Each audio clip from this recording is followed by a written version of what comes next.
As the billionaire Daniel Cross reached for his wine, a waitress's hand shot out. It wasn't to refill his glass, but to take it. In one fluid motion, she swapped it with another from her tray. The move was silent, so fast it was almost invisible.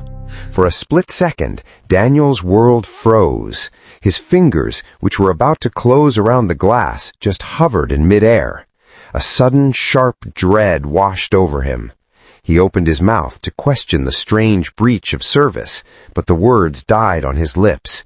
He saw it, a flicker of pure panic in his business partner's eyes before it was gone. In that instant, Daniel Cross, a man who moved markets with a single command, knew the waitress hadn't just switched his glass, she'd just saved his life. The evening had felt suffocating from the start. The restaurant was hushed and formal, the air thick with the scent of money. It was Christmas Eve, and the final signing of a merger that would redefine Daniel's industry was set for the morning. Tonight's dinner with his partner, Cameron, was supposed to be a celebration, but it didn't feel like one. A thick tension clung to their table. Daniel, who could read people with forensic precision, felt it the moment Cameron arrived.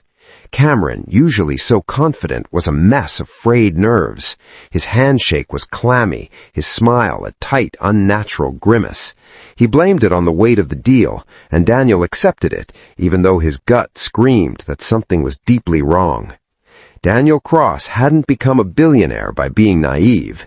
At 52, he trusted very few people, and Cameron, his partner of 15 years, his best friend, was at the top of that short list. They had started with nothing and built an empire together. Their partnership was supposed to be the one constant in Daniel's turbulent world. Tonight, though, that constant felt broken. Cameron avoided his gaze, his eyes darting around the room. He'd insisted on ordering the wine, a specific vintage he claimed was sentimental, but his hand trembled as he poured the deep red liquid into Daniel's glass.